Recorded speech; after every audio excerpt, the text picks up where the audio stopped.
A woman like yourself, living with type 1, managing type 1, that also has direct interaction with these hormones and how they can kind of work against us.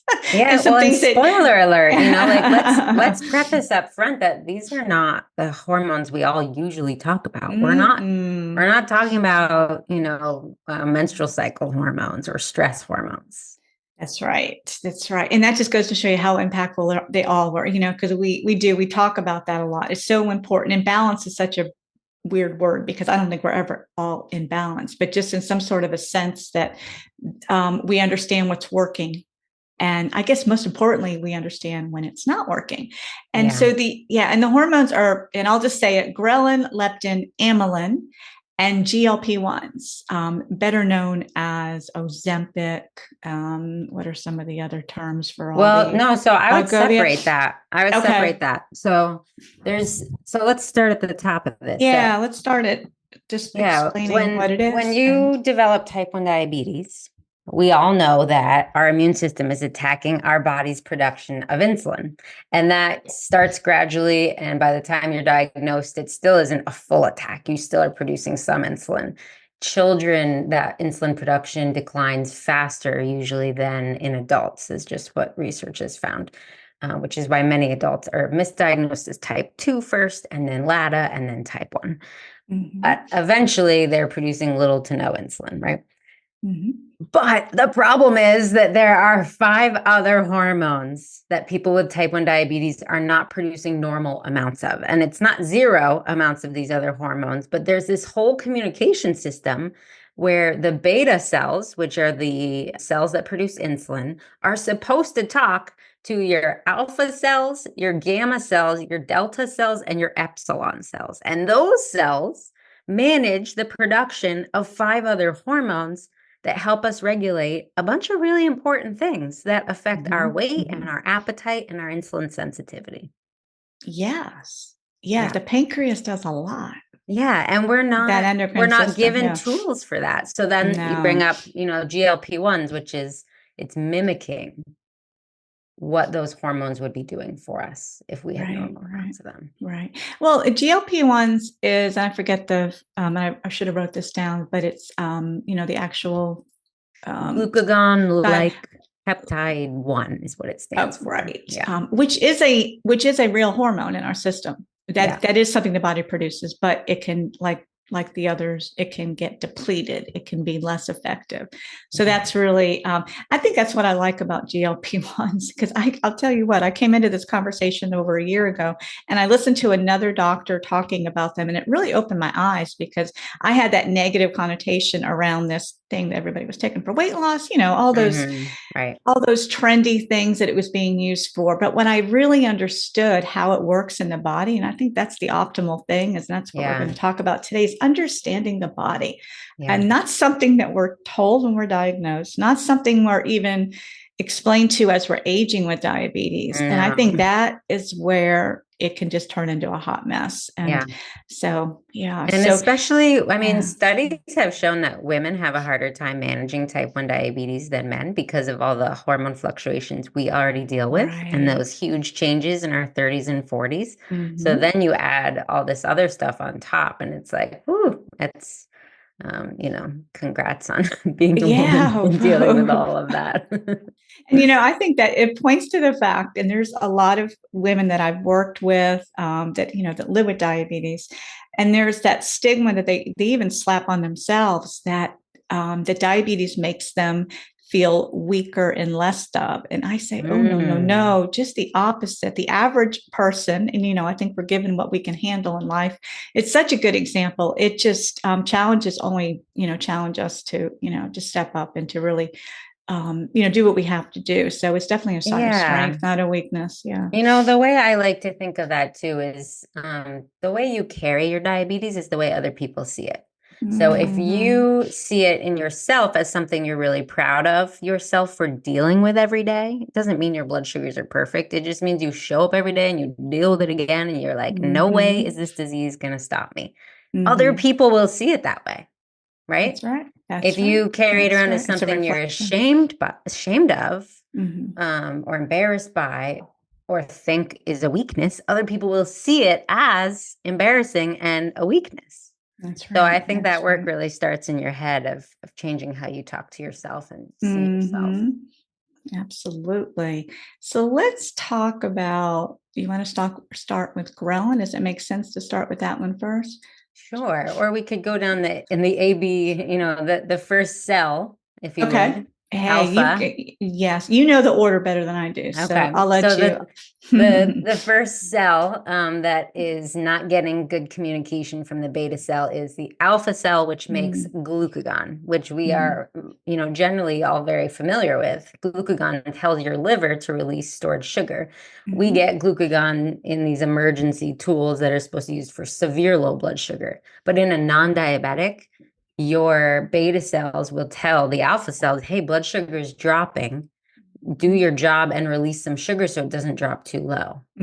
We don't have that communication happening when our blood sugar is dropping. It doesn't matter that the insulin came from outside our body.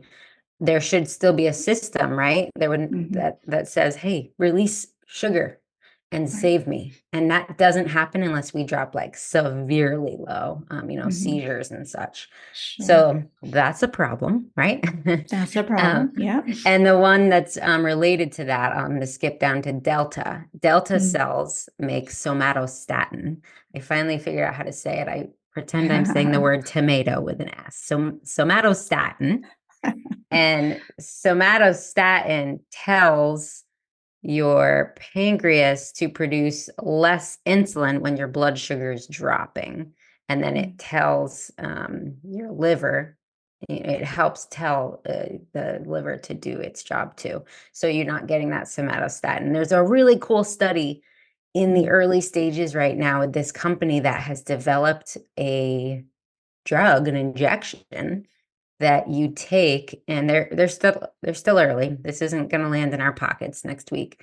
That actually replaces your somatostatin, so it Mm. prevents low blood sugar, which would be amazing. That company Mm. is called Zucara Pharmaceuticals, I think, and I'm really excited to see that progress because it's like right now it's take it every day and it protects you from lows for 12 hours in their early trials. And they're trying to get it Mm. to be this like once a week thing, but that's pretty Okay. cool, you Okay. know? Yeah. Yeah. Wait and see on that. Yeah. Yeah, yeah, it's down the road. Okay, so another hormone that your beta cells manage is amylin. Mhm. So beta cells make insulin and amylin. Amylin's supposed to be secreted with insulin, and it does a few things. It helps you feel full when you're eating.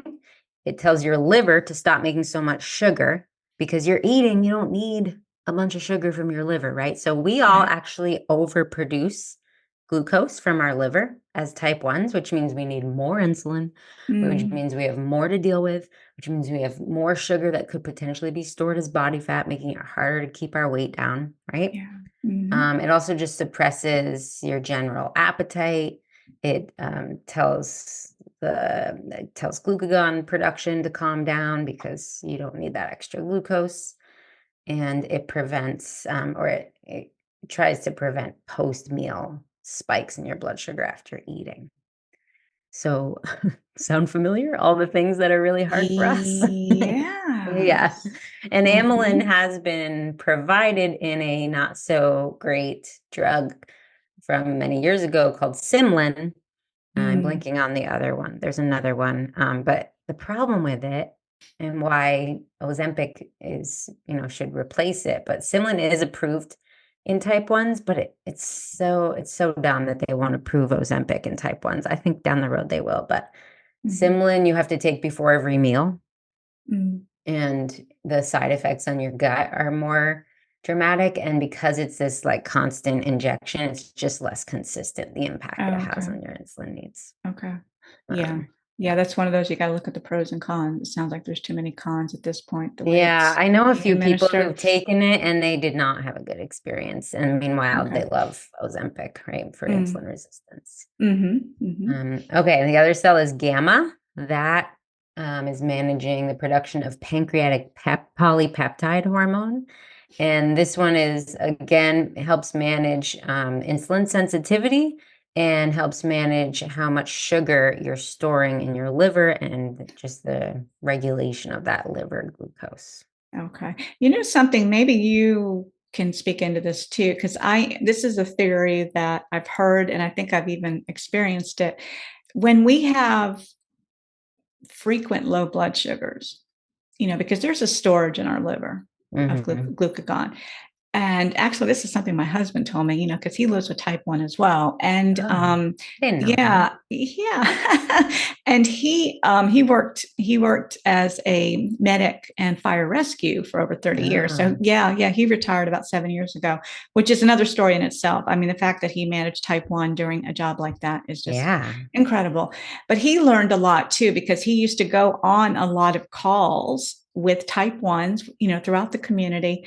And Hmm. he just being the medic coming to help, he saw that that trend where when we tend to have more lows, our just like you were saying about the glycogen, it's less available. And again, I don't know the timeline, how long it takes to kind of rebuild or kind of restore. You're depleting your Yeah. liver's storage of lows. So you're at risk of another traumatic low or severe low. Exactly. And that's not something that's talked about in the doctor's office, which I think it should just be especially newly diagnosed, or really any stage. It's just something we got to be aware of. But I learned that from him, because there was times where I was just running way too low. That's another whole story. I was way too tight with my control that ran into a lot of low episodes. But learning that definitely made me more guarded for a lot of reasons.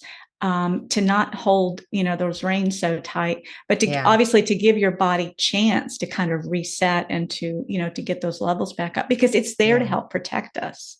Yeah. I mean, I think if you are having severe frequent lows, and by severe, I don't mean unconscious and you need a glucagon. It doesn't matter. Just recurring lows. The very first thing that you should do after getting your blood sugar to a safe range is go figure out why you're going so low. And I literally just published a YouTube video yesterday on the things that we don't learn about insulin from the doctor, right? Yeah. If you're having recurring lows, it means you're getting too much insulin.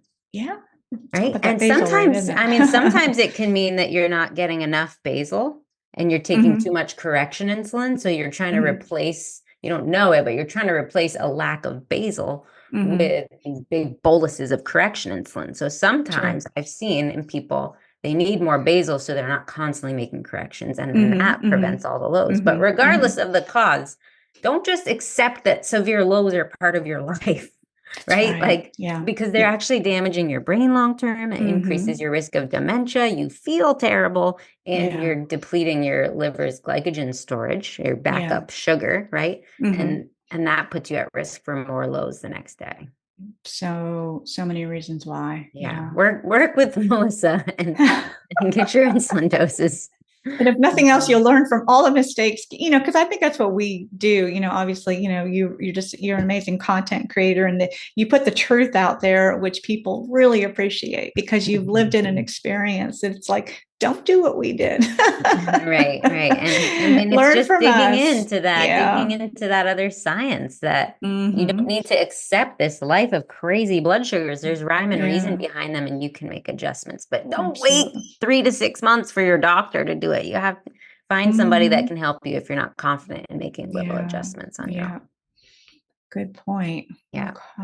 Okay. So we did all except ghrelin.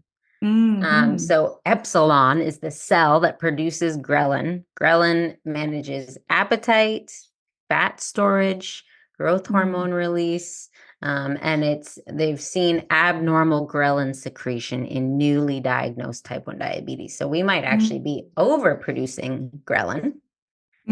Because weight gain during those first years of type 1 is so common, and the obesity rates in people with type 1 are very high. And lifestyle habits play a role for anyone, but we're up against a battle in the first place. It takes a lot of work to maintain a healthy weight with type 1. And there are some people who they have really thin body types in the first place. But when people ask me, well, how'd you lose weight and maintain weight? It's like, I made a whole bunch of personal guidelines that I try to stick to. And it doesn't mean eating perfect, but it means being really consistent. A lot of the time. I think that's the magic word, is consistent. You got to find out what your own consistent is too. I think there's a lot of, that's the problem too. I mean, we're so lucky to have a lot of information out there that we can kind of pull from, but the comparison thing, I think, is hard. People are trying to kind of emulate what they see as working, and we don't always get the full picture of what's working with other people. So it's real important to kind of, and you got to go create your own. Like, I think if you're struggling, or if you're trying to figure out what's the right diet for me, and blah, blah, blah, right? There's so many diets that we're pressured to try. Go experiment without judgment and find what works for you, and then piece together your own plan that's sustainable, that feels good, that you can stick with. That's There's no right. one magic diet that's going to change your life and work for you for the rest of your life. You got to make adjustments and figure out, I at one point in my life could follow a really low carb diet. Now I refuse. I want to eat really big apples. I want to eat strawberries. I don't want to limit myself to a certain carb amount. And that's where I've come to over time by giving myself the freedom to experiment. Yeah, yeah, I love that. So why is understanding the role of the pancreas beyond just insulin? Because we focus so much on insulin, especially as we age. Why do you think that's important, especially for women over 40? Well, I mean, I think when you look at all these hormones, you realize how much your body is working against you when it comes to blood sugar, insulin sensitivity, weight gain.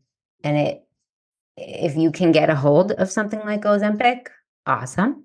I'm taking a teeny dose of Ozempic. I'm not taking it for weight loss, but for the gentle regulation of some of these lacking hormones, right? And it's so helpful. It's so Hmm. helpful.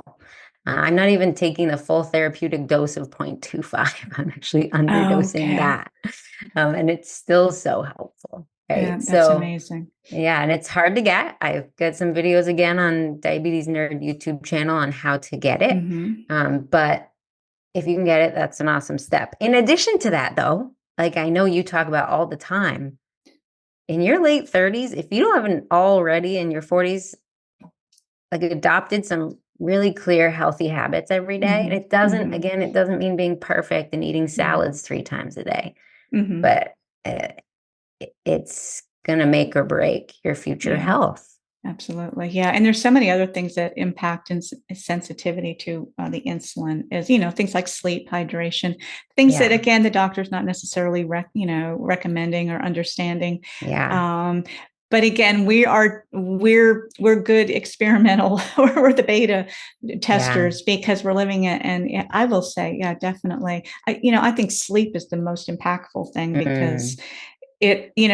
how well you sleep is going to determine what you do the next day. Yeah. And Good that's a, sleep. Yeah. yeah, yeah, And it if definitely. I have a relative with absolute sleep apnea and she refuses to get a CPAP machine and she Mm, struggles with her weight. And she's afraid of just having to wear it every night. She doesn't like that. It's mm, ugly, right? It's weird. hmm. It's ugly. Sure. But I know it would change her life and I know she'd get more Yeah. oxygen while she's sleeping. So like if you are someone who is reluctant to get something like that, Hmm. do it. Yeah. People who do it, they keep using it for a reason. They feel better, Hmm. you know? Hmm. It's all about But that. yeah, Yeah. sleep and exercising every day. I Hmm. don't agree with I'm getting louder about this lately because if you have type 1, I think this really Mhm. applies to everyone, but the American Heart Association or whomever likes to say, get 20 minutes 3 times a week. That's not Mm. enough. It's No, just it's not. not. And if you have type 1, it's absolutely not enough. And Hmm. the more consistent you can be, whether it's walking or jogging or CrossFit, it doesn't have to be crazy intense. But if you're not doing any daily walking right now, that is where you start. Walking Hmm. is medicine. Hmm. And nix all your excuses. I'm going to try not to swear on this podcast, but I would say knock it off with the I don't have time. How much time do you spend scrolling on your phone? Go, That's right. get if you have a treadmill or you can exercise in the house while watching your favorite TV show. If you have That's a right. podcast, go walk while you listen to your podcast Right, right. every And day. Yeah. absolutely. And once you start to see evidence of it working and helping, Hmm. because I know that's where you and I are, because we've been doing it really our whole life. So I can't Right. imagine not being active. And Yeah. and the days that I can't, or less than, how you're traveling or whatever that hiccup is. Oh my gosh, you feel it. It's mental, it's physical, it's blood Yeah. sugar, it's all the effects. But it just goes to show you that when that machine is churning, it is a machine, and to keep those It's muscles strong and yes. metabolically and insulin And sensitive and all that. I was pretty overweight as a sophomore in college because I was active in high school, but it was kind of random and all over the place, and I worked a lot, and CGMs didn't exist, and Hmm. um, So I gradually gained weight since my diagnosis between age 13 and sophomore year in college. Mm. And I saw my A1C pop up to 8%. And this is 2005, no, 2007 maybe. Okay. And I wasn't eating well and I gained weight and I was just like, ugh. And I started changing all these habits. I started eating well. I Mhm. started doing yoga and walking every day. Mhm. And I was on to give you a sense of that impact on your insulin needs and insulin sensitivity. At that age, I was on about 32 units of long acting insulin a day. And I don't want people to Mm. compare. I'm 5'2". Everybody's different. Then I Mhm. fell into, while I was improving those habits, I fell into weightlifting and then powerlifting. And I hung out around 20 units of Lantus a day while I was powerlifting. So I had to eat a lot as a powerlifter. Mhm. And I Mhm. was a meaty gal, right? I had a lot of muscle. I could lift 300 pounds, but just from that, down 32 down to 20 units of insulin a day. Today, I don't do the powerlifting. I need like half as much food, right? And Mhm. that's such a stressful, intense form of weightlifting. Mhm. So it Mhm. definitely kept my insulin needs a little higher, for good reason, right? It's the body doing what it needed to take care of those muscles. Mhm. Today, I'm down to 10 units a day. So look at the Yeah. difference Yeah. between 32 units and 10 units from Yeah. really exercise. Yeah, yeah. And This, you bring up so many good points because it's different stage of life, different things you were doing then that you're not doing now. mhm. Your body's response to that, your insulin Yeah, sensitivity's response to that, and yeah, yeah, yeah, I could tell stories like that as well. Just that yeah, journey, and it's not comparison. I think that's a way to kind of look at it. It's just understanding how we're all different at different times, and just to yeah. honor that. Yeah, And don't worry yeah. about getting your dose down to 10. Look at just Hmm. your doses Yeah. and the like yes, I improved my eating habits too, but the main difference and so people, we hear oh, exercise is good for insulin sensitivity. It's like actually it's friggin' magic for insulin sensitivity, It but you got to is. be consistent and do it every Mhm, day. mhm. So, like the hormones that you mentioned, we is there? This might be a silly question, but it's something that I think I know the answer to, but I wanted to hear it from you. Can we get these levels checked? Because I'm a big level checker. I think I've It's gotten more not into there. that. I Is don't is think it so. measurable? No. If you can, I bet it would be insanely expensive. But the problem is Right. that it's not like this constant, steady drip. It's not like checking your vitamin D level. You know what I mean? Mhm, Like this is constant flux. It would be like and checking the insulin levels in a non-diabetic. It's like, well, they just had lunch, so they made this much mhm. insulin. They didn't have lunch, they Gotcha. made this much insulin. Yeah. I do think that people I hear a lot of different, I'll hear occasionally from some fitness guru with type 1 that says, bullshit, nobody with type 1 needs Ozempic. They just need to go to the gym. And it's like, no, actually, this is like grounded in science. Oh, show me the studies. I'm like, this is like Yeah. basic human Yeah. physiology Right. that we Right. already Right. know. It just is never taught. And then when I hear it the most from people who are like, oh man, that makes so much sense, are adults who are diagnosed in adulthood because they had so many years of having normal function of these hormones Yeah. that it's so alarming to them that they suddenly, they have their lifestyle habits are Mhm, haven't changed and suddenly they've gained 20 pounds and they're constantly hungry and they're like, what is going on? And it's mhm. all in ties in with their type 1 diagnosis, right? Yeah. Yeah. Versus Yeah. diagnosed as kids, you're not as self-aware of all that. That is so true. I never thought about that because, Mhm. yeah, it's much more dramatic difference, especially as an adult. And we're seeing a lot more Mhm. older people 50 getting per diagnosed. 50% of type 1 diagnoses today are in people over age 20.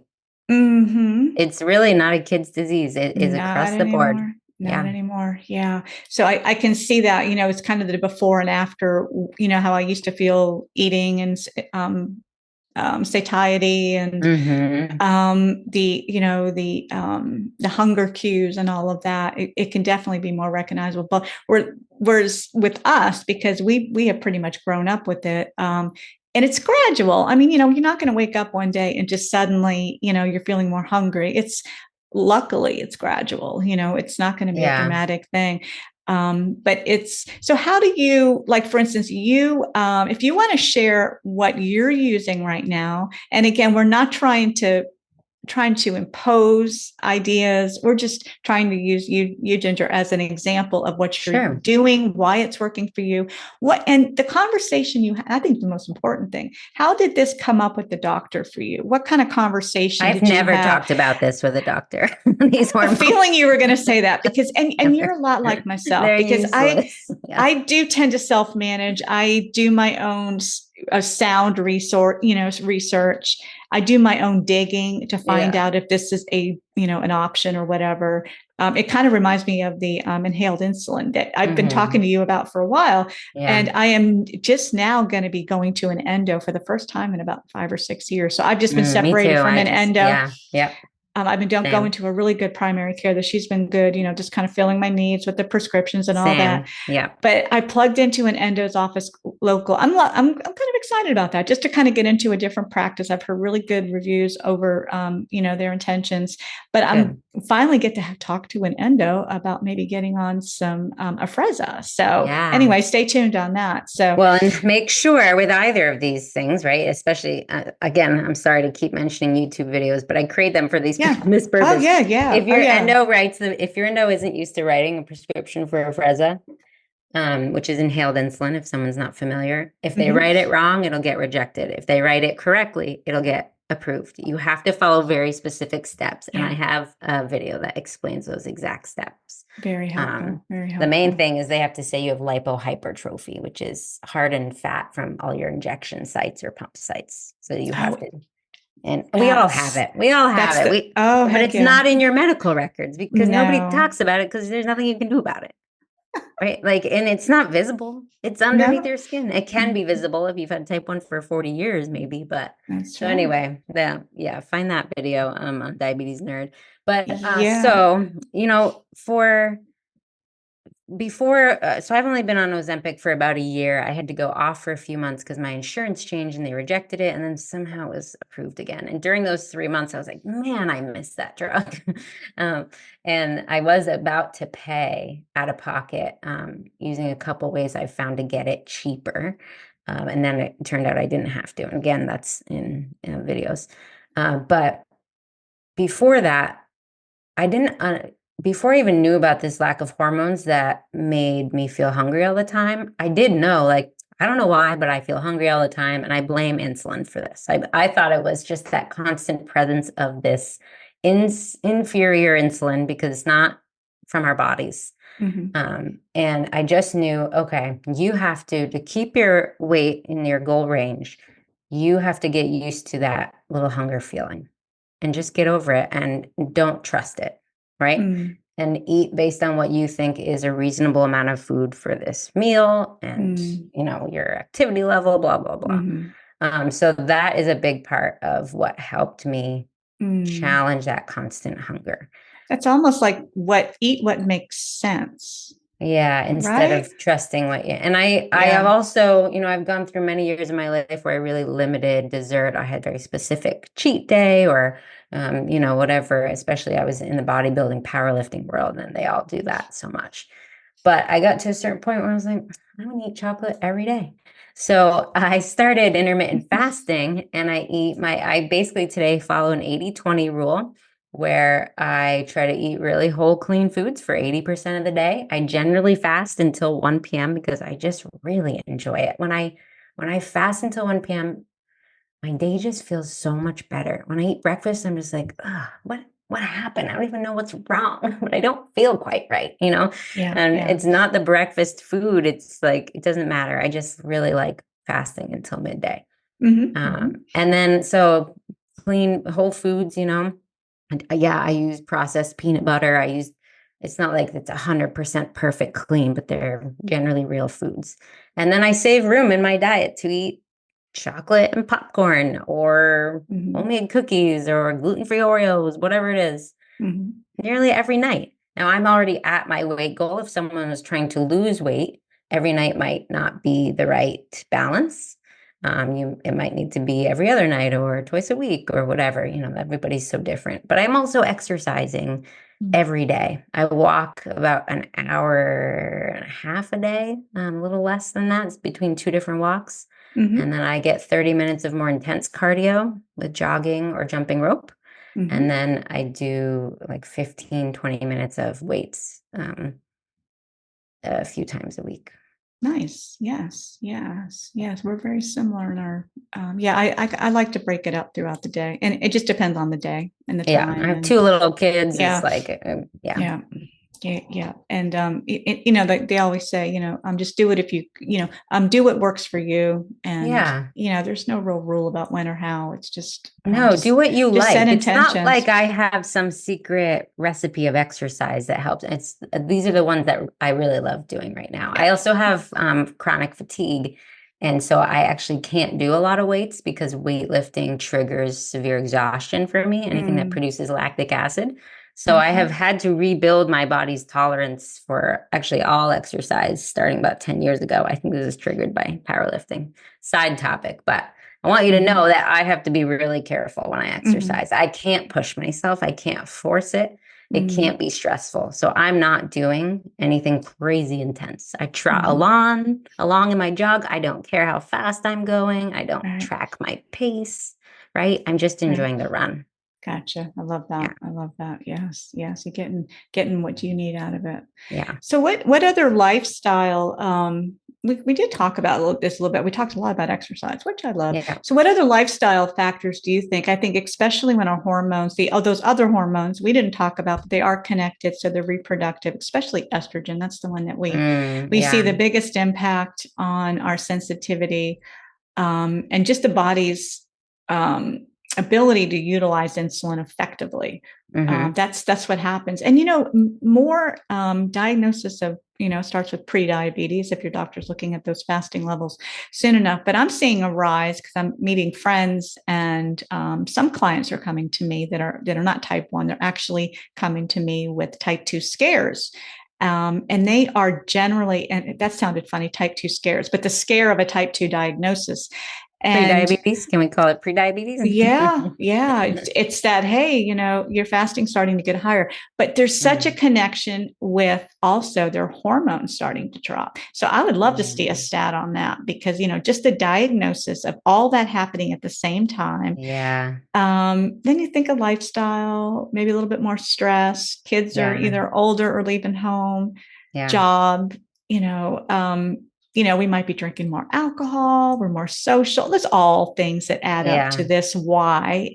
Yeah. But yeah, I'm starting to really see that. So when you add that to a woman that's already diagnosed with a chronic disease, that's already Mm-hmm. managing blood sugar management, and then you say, okay, well, all these levels that hit all of us as we age are going to drop, and you are really going to feel a difference on so many Yeah. levels.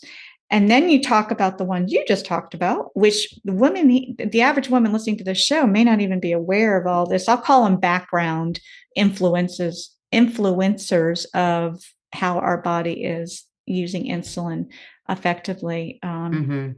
Well, Gosh, I and I can want to feel add like, too that, Ozempic's hard to get, but metformin is a place to start. I had to start on metformin before my insurance would yeah. even consider Ozempic. And Hmm. I still take a low dose of metformin today. Well, the doses are pretty, you can only Okay. do so much in the dosing. They come in Hmm. 500-gram pills, so you can start on 500 up to 1,000. You can go Okay. up to 2,000. I take 1,000. I take it right before bed. Mm. Because one thing that I was experiencing starting in my early 30s was my dawn phenomenon was getting crazy dramatic, Mm. and I couldn't figure out why. Nothing had changed. And Hmm. as soon as I wake up, I'd spike 100 points. And I've had some keto people say to me, well, stop eating so much carbs before bed. And I had already been doing that before. That is when Right. I want to get my carbohydrates. It feels Yeah. best for me. It Hmm. didn't used to spike my blood sugar. I don't think it's that. It's hormones in the morning Yeah. telling my liver to release this giant amount of glucose, right? Hmm. Hmm. So taking metformin before bed tells your liver by 3 a.m. to stop making so much sugar. That's the main thing Mm. metformin does. And there's all this weird research now. It's just weird because metformin is like the oldest diabetes drug on the planet. Hmm. But it's Hmm. also now been linked to a decrease in dementia and a decrease in certain types of cancer. So they call it like the fountain of youth drug. So like, oh, finally, a medicine that's actually really good for me beyond diabetes. Yeah. But it all comes back to inflammation. It all comes back to blood sugar sugar in the bloodstream. Yeah. So it makes sense, Yeah. dementia, that's inflammation, Right. heart disease, all those things. It all comes back to sugar. Yeah. Yeah. Yeah. Yeah. Yeah. So, in summary, what key takeaways? So, the ladies listening here today are taking in this information, that they're understanding. These are obviously these hormones that you mentioned and kind of gave us an overview of, are things that I think awareness is just the number one key. And I think a lot of things is we put a lot of pressure on ourselves as we're aging, and it's tough enough that we can't control. And that's a weak word, but it's used a lot. I think it helps ease that frustration when we know the big picture, that there's a lot going on in that system that is not working for us. Yeah. Well, and that really highlights there is so much going on that we have no control over, right? Particularly as women, let alone type ones. Yeah. And so at this time of life, and that sounds like the name of a Hallmark movie, but you know what I mean. Right. And so go focus on the things you can control. Right? I know we can't control our blood sugar, but we can control making exercise a priority, eating more vegetables, reduce how much junk you're eating. And I use the word reduce, not eliminate, right? Like find that balance. That's right. And also things like coffee, caffeine, Diet Coke. Oh man, So anything with caffeine first. Is, and I don't know how we're doing on time if you were trying to wrap we're up. fine. Okay. Yeah. One thing I feel like I did for myself that makes a big difference is I really reduced my caffeine consumption to less than 1 cup of caffeine a day. And basically 1 cup of coffee. And because caffeine tells your liver to make more sugar to give you energy, so it increases your insulin needs, increases sugar, can contribute to weight gain. So if you're drinking Starbucks all day long, guess what? That is contributing to weight gain. Yeah. Even if it's black coffee. And the same with Diet Coke. So many type 1s are hooked on Diet Coke, and there's a lot of caffeine in there. There's also just a lot of junk weird and chemicals, right? Like think twice about what you're drinking. And now it says 0 on the label. I get it, but go look at the ingredients. Like, does that sound like food? It's not harmless just because the calories are 0. There you go. And I quit diet soda about 10 years ago before my first pregnancy, and I'll never go back. I am the same way. I was hooked on the Diet Coke. I was hooked on the chewing gum. I used to chew so much, the sugar-free stuff. I know, isn't that bizarre? How funny. But never say you can't let go of this stuff, because you can. My friend who was against diet soda would kind of try to tell me like, oh, aspartame isn't that great for you. And I was like, hey, I'm a type 1. That's my free food. Right. And I drank a lot of Fresca in my 20s.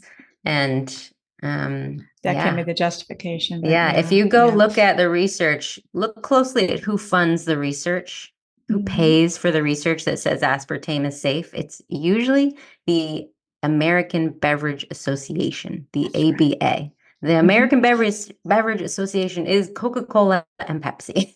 Yeah. So go look closely on PubMed and search research on aspartame. That's right. That's right. You've got to discern the information that we are getting. Decide on what's truth and what's the best thing for you. So, well, I appreciate your time today. And you mentioned you have a YouTube channel now. We definitely, and you mentioned some topics and some subjects that you mentioned that we spoke into, that you have listed on your channel. So tell us a little bit more about that, and we'll definitely link it here in the show notes as well. Sure. Places to find me, gingervieira.com has links to all of these things, but Instagram, gingervieira.T1D. YouTube is Diabetes Nerd. My books are on Amazon. I have books on pregnancy, exercise, burnout, how to stop overeating during low blood sugars. And there's some chapters in weight management and your relationship with food in there too. Really good. Yeah. Yes. You've got a lot of good resources. I refer so many of them. Oh, thank People are you. just so Appreciate it. thankful. Yeah. To hear it straight from you, which is good. Thank you. So we hope this topic really, hopefully it opened your eyes to some things and it didn't confuse you on anything, but definitely reach out um, to Ginger or myself if you have questions, or if this kind of opened up other questions, or something that you're curious about when it comes to these hormones. Just let us know, and you can find us online and look here in the show notes, and you know how to connect with us. Until we're back in here next week, have a great day. Bye for now.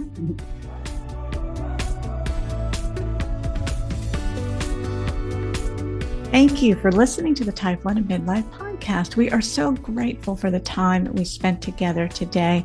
And if this conversation resonated with you, or you just love connecting with others living with T1D, please take a moment to leave a rating and review. Your feedback helps us reach more people who need this community and resources. And if you realize you need more support than you're currently getting, remember, you don't have to struggle alone. Visit me at abundanthealthwithmelissa.com for free resources on mastering type 1 diabetes in menopause, and to stay connected and learn about my coaching programs. We look forward to being together next Monday. So make sure you're subscribed so you don't miss a single episode. Remember that together we can age gracefully with type 1 diabetes.